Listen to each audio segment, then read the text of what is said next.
اعوذ باللہ من الشیطان الرجیم، بسم اللہ الرحمن الرحیم۔ حاضرین و ناظرین السلام علیکم۔ میں ہوں محمد شفیع مطہری، مسجد امام کرننگ اور نائب خطیب خانقاہ معلیٰ سفیان البادشاہ باقر پیگن۔ میں نے جو کوالیفیکیشن ہے کراچی یونیورسٹی سے اسلامک اسٹڈیز میں علوم اسلامیہ کی صنعت حاصل کی ہے۔ آج جس ٹاپک پر گفتگو کرنا ہے وہ ہے تعلیم نسواں۔ اس حوالے سے آپ کی خدمت میں قرآن مجید سے ایک آیت مبارکہ پیش کر کے اس عنوان کو آگے بڑھانا چاہتا ہوں۔ اللہ تعالیٰ قرآن مجید میں فرماتا ہے، یا ایھا الناس اتقوا ربکم الذی خلقکم من نفس واحدۃ وخلق منها زوجہا وبث منہما رجالا کثیرا ونساء۔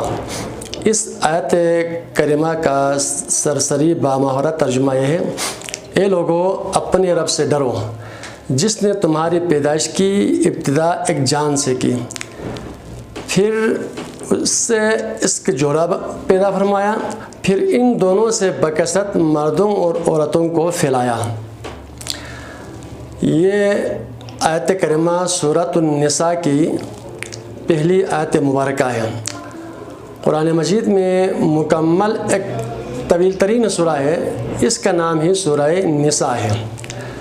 اور نسواں، چونکہ ہمارا جو آج کی جو گفتگو ہے عنوان ہے وہ تعلیم نسواں ہے، تو اسی نسبت سے اسی حوالے سے قرآن مجید کی سورۃ النساء سے پہلی آیت مبارکہ تلاوت کی ہے۔ تو نسواں جو ہے وہ نساء سے ہے، جس کے معنی ہے چھپی ہوئی چیز، چھپی ہوئی خزانہ۔ اللہ تعالیٰ نے اس سورۃ المبارکہ میں تقریباً 176 آیات ہیں۔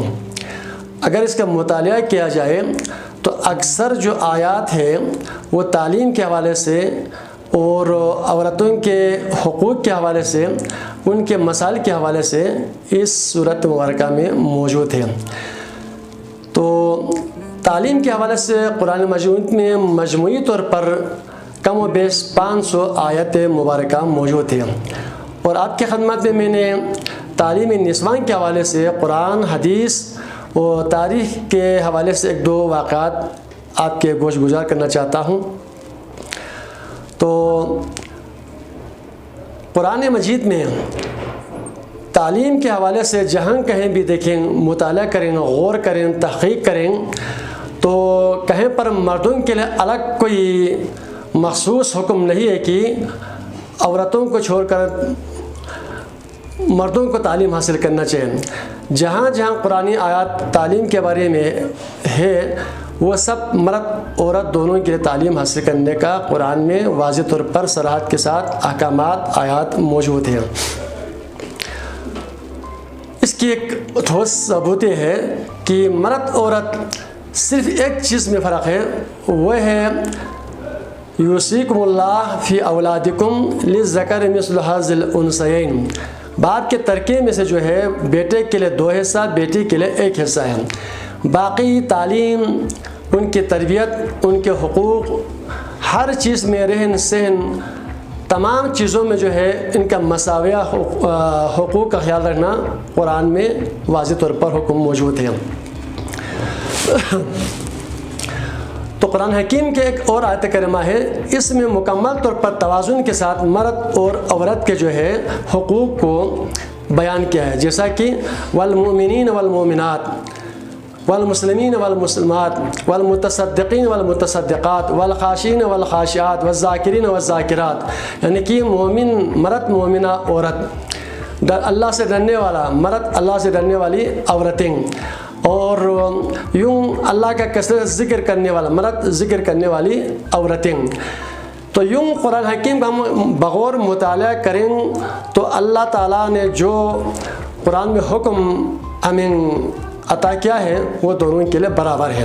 تعلیم ہو یا تربیت، اپنے والدین کے لیے جس کے بھی جو صاحب اولاد ہو، ان کے حقوق کے ساتھ ان کے تعلیم و تربیت کا مساویانہ انداز میں خیال رکھنا قرآن و سنت کا حکم ہے۔ اب مزید آپ قرآن میں ہی دیکھیں کہ حل یستوی الذین یعلمون والذین لا یعلمون، قرآن نے فرمایا کہ کیا جاننے والے اور نہ جاننے والے برابر ہیں؟ تو اس آیت کریمہ میں بھی جو ہے جاننے والے مرد اور نہ جاننے والے مرد نہیں کہا، بلکہ جاننے والے اور نہ جاننے والے کا واضح طور پر یہاں پر فرق بتایا ہے، یعنی کہ استثناء نہیں ہے۔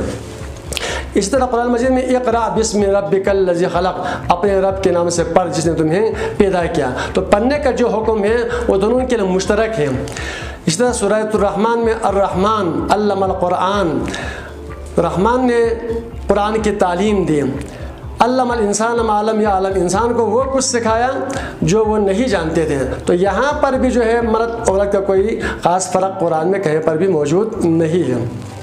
تو قرآن حکیم میں بے شمار آیات کریمہ ہے، تو ان آیات کی روشنی میں جو ہے کہیں پر بھی جو ہے مردوں کو تعلیم حاصل کرنے اور عورتوں کو اس تعلیم سے علم سے دور رکھنے کا کہیں کنسپٹ ہی موجود نہیں ہے۔